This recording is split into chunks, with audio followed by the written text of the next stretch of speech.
welcome to The Sacred Journey. The Sacred Journey is the program that reminds you that life is a wonderful adventure and each and every experience we have is a unique and perfect opportunity for learning. Today's program is Understanding Parkinson's Disease.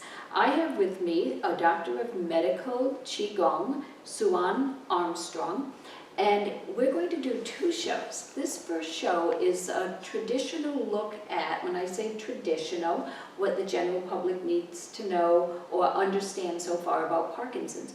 Our follow-up show will be an approach of medical Qigong. So thank you. I know you've been kind to come and share your gifts with us in the past. You've done color and sound healing with us. So thank you so much for having me here. This has been a passion for the last year, this topic, and I'm just so happy to be able to sit here with you and have a chance to talk about it. So thank you for having me. Oh, thank you. People know Parkinson's. There's this general understanding without really knowing detail. Can you enlighten us a little bit about what Parkinson's is? Well, Parkinson's is a very complex disease, and not a lot has been understood. And now, with many researchers and many avenues of research, we're beginning to touch the tip of the iceberg. I think that we're beginning to get possibly to more root causes, the real root causes of Parkinson's disease, whereas before we were really skimming the surface of what the symptoms are. So maybe if this seems like a good path, I'll go briefly over the symptoms and some of the ramifications of how does it start, how does it progress, and that sort of thing. So Parkinson's can be an early onset, which is in the 40s. It can even be juvenile, which is very rare, which is, age of 20 or younger. I was stunned to read that. I read some of the research that you had given me. I was absolutely shocked. We think of it as an older person's disease. And that is correct. Most Parkinson's disease manifests 60 years of age or later. It's not a young person's disease per se, and that's why it's very hard for Western medicine to diagnose. They've had difficulty diagnosing it early enough so that they could actually take actions and change their lifestyle so that it does not progress and become full-blown. Okay. So that's stage one. Stage one is that stage where somebody might be feeling extra tired, they might have a lot of constipation, they might have lost a sense of smell. That's one of the indicators of Parkinson's as well. However, that could be anything. That could be many other causes, or some other disease or some other less severe ailment. So that has been the difficulty. They can't diagnose it early enough. Stage one, they have mild symptoms, maybe a mild tremor in one hand or foot, usually only on one side, and then as the disease progresses, it can spread to other limbs or to both sides. So that would be like a stage two. And in stage two, there's rigidity of the body and difficulty initiating movement. And their movements become much slower. It's almost like they're in slow motion, and sometimes just taking that next step is a little bit more difficult. Physical step. Physical step, okay. Yeah. It's not a step in life, but a real physical step. So these are physical attributes to the disease. So this is a point at which it starts to affect the life quality, how they can live life and function in life physically. So that's a stage at which they can actually diagnose this as Parkinson's. And they do have blood tests that they can run at this point in time, which could also affirm if they have a genetic disposition or if they have certain blood markers. There are certain vitamins and minerals that may be deficient that can also support that kind of a diagnosis. So the stage 3 is a more advanced stage, and everything begins to escalate at this point. The inability to take a step forward or to initiate movement becomes so severe that they go into something called a festinating gait, which is where they take little baby steps so they don't fall over. And oftentimes what's happening here is that the mind is ahead of the body. And the mind wants to move faster than the body's actually able to move. And this is due, and I'll get into what's going on in the brain a little bit later with that. So at this point in time, the memory starts to go a bit. Swallowing is sometimes difficult. And they have this masked look, immobility of facial muscles, which is related to the rigidity. They may be losing their sense of smell, their ability to enjoy life, depression, insomnia.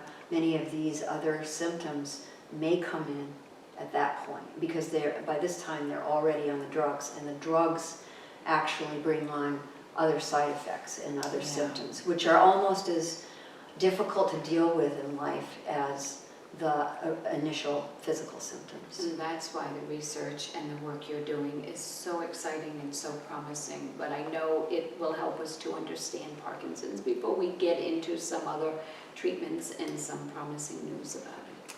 So some of the symptoms I've gone over. There are a few others. They begin to lose their posture. They have hunched shoulders, and the whole core of the body begins to tighten up and contract.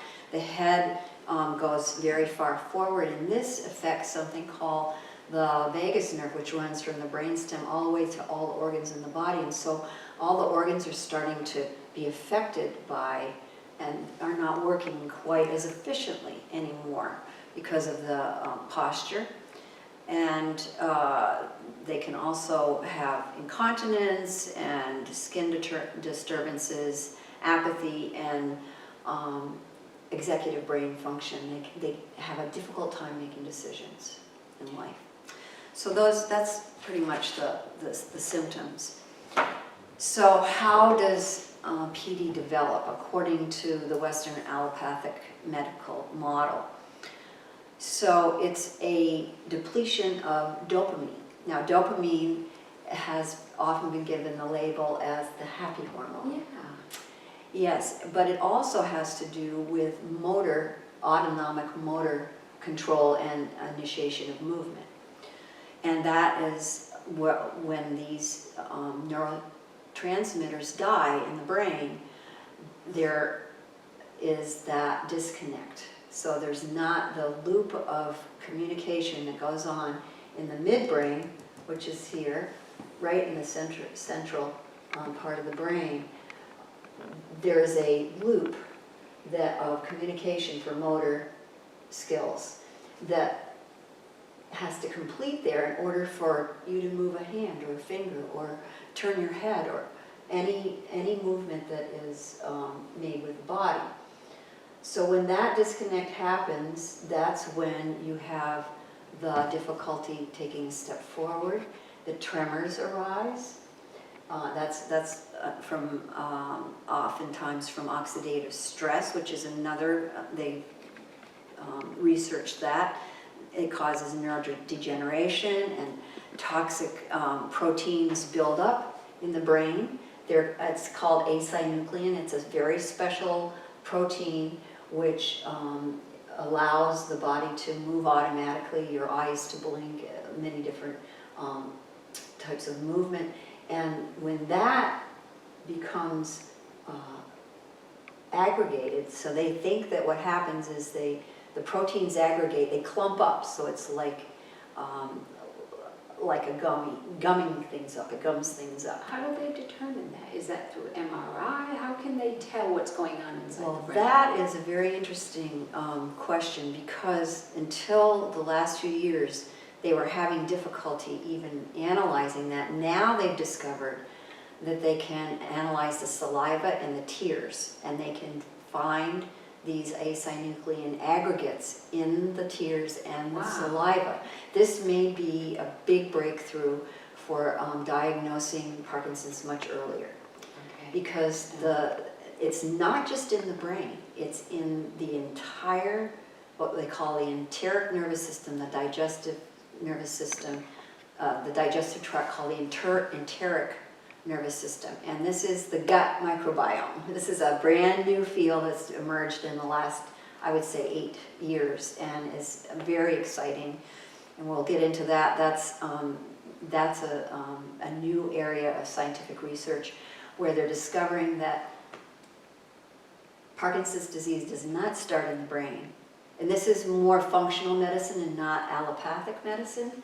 This is more in the realm of the classical Chinese medical model.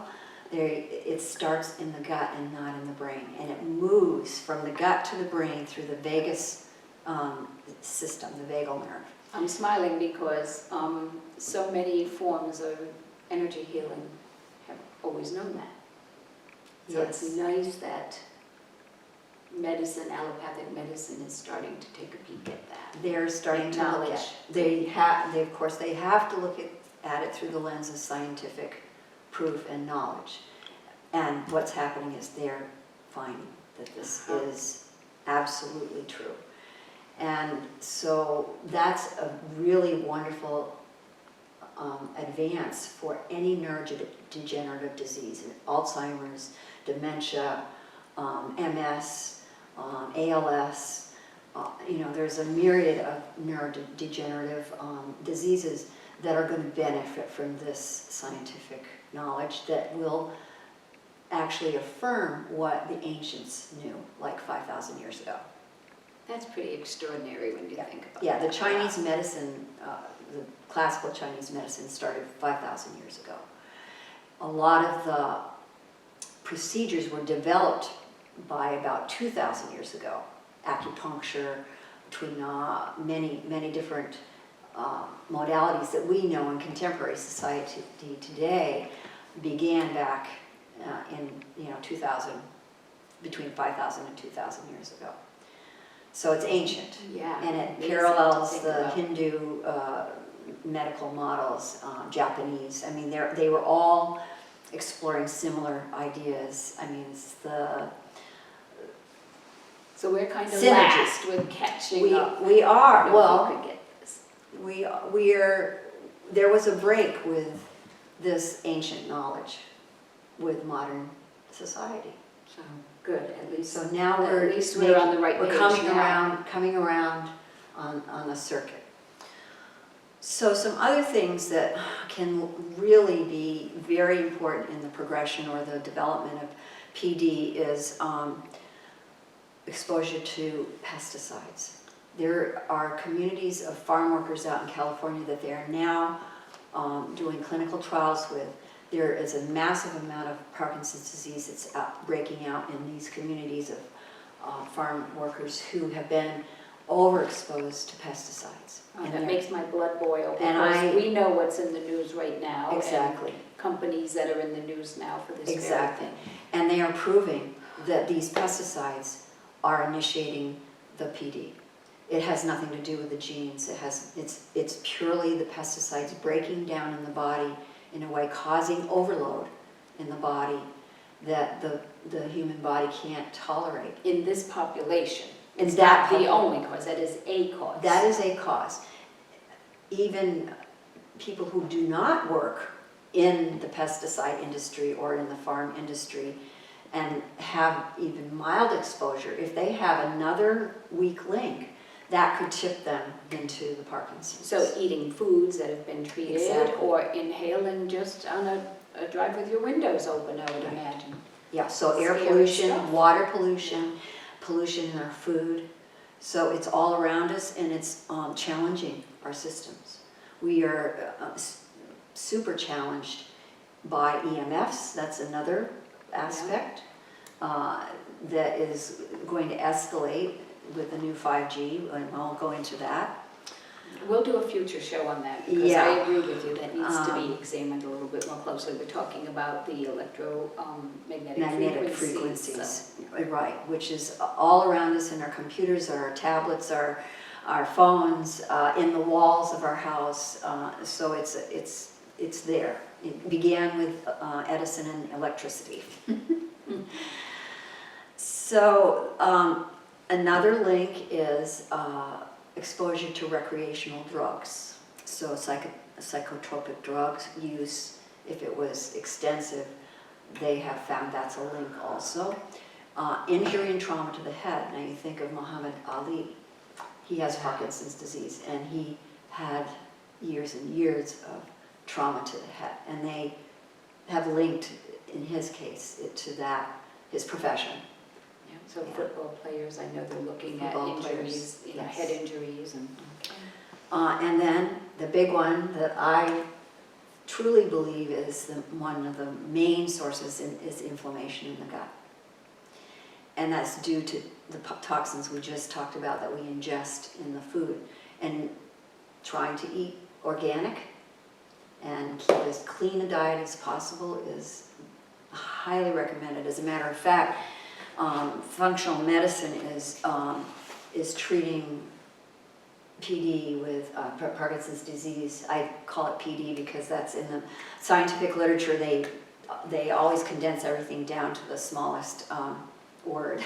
So they're treating this disease with amino acids and a whole variety of vitamins. And some of them are common to us. We know them. L-carnitine is one. Coenzyme Q10 is very important. That helps the brain cells and the transport chain of fatty acids to operate more efficiently, and it allows the cell to live rather than die, especially the dopamine cells, rather than to die of this asynuclein aggregation. Could this be a person's normal supplement, not a person who's struggling with Parkinson? I would say I take some of these myself, and I do too. they're not all but about some. keeping the brain healthy. So if you can do it ahead of time, if you just keep a healthy diet that has some of these elements in it, or take the supplements. So it could be preventative. This is not just preventative. okay. They use it in a preventative way also. NADH, which is an activated form of niacin, is also been proven to transform the amino acids of tyrosine into dopamine, produces energy in the brain cells. This is a picture of a brain cell, and so you see these what happens when the dopamine dies, those neurotransmitters die. All these little filaments, like branches in a tree that take in the sun, these little veins of electrical activity die, and then the cell dies, the cell body dies. Okay? And then the nerve ending dies. Everything contracts. So these supplements help the health of the cell to keep the branches alive. It's like feeding it good nutrition and sunlight and water in a tree. I mean, this even looks like a tree, and we can actually make the comparison of this to the life of a tree, because we have our energetic roots, and this goes more into the classical Chinese model. We have about 5 minutes left, Okay. and I know there's years and more, years of more. research that we're trying to So cover. I'm going to go fast. B-complex vitamins, omega-3 fatty acids, and DHA are also good. They are starting to recognize that what you put in your body is very important. The diet, your basic diet, is very important. For Parkinson's disease, they're finding that the ketogenic diet, for some, not all, but some, is very positive, and it helps with to lessen the effects of the drugs such as L-dopamine and L-dopa and levodopa and several of the medications, which I will comment briefly. they work in the beginning. They cause a lot of side effects, and then after a while, they lose their effectiveness. And there's no amount of the drugs that will actually mimic the dopamine and bring the dopamine back into the brain. So it's not a treatment that brings long-term relief or long-term success. So in the diet, eliminating sugar, starches, hydrogenated fats, dairy, and gluten are the primary ones. Recommended are organic fruits, vegetables, whole grains, legumes. The Whole30 diet has actually documented some success with MS and with Parkinson's disease. Okay, that's really promising to hear. Yes, so these lifestyle changes, not eating the standard American diet of, fried foods and empty calories. Mm-hmm. Surgery for PD is also been used. The most common one today is deep brain stimulation, where they put electrodes in the brain. There is a small communicator cell in the chest, which is a pulse generator, and this helps to relieve the tremors. That's one of the main symptoms that is normally seen and felt by most Parkinson's. Not all, but most Parkinson's sufferers have that. There are more vitamins, which glutathione is another really important one. Creatine, acetylcholine, E for oxidative stress. These are all good vitamins. And they're all good vitamins for healthy individuals as well. It's not, like you said, exclusive to Parkinson's. So we've just barely touched the tip of the iceberg here, I think. Yeah, I didn't know there was so much information, because my knowledge was, tremors. That's how limited it was. I had not done research, and before we filmed, I read some of the information you gave me, and I was stunned. I'm optimistic how much research is being done, and I'm even more excited and optimistic for our second show, because a new approach that you'll be sharing with our viewers about Qigong. So I'm really, really thrilled about that.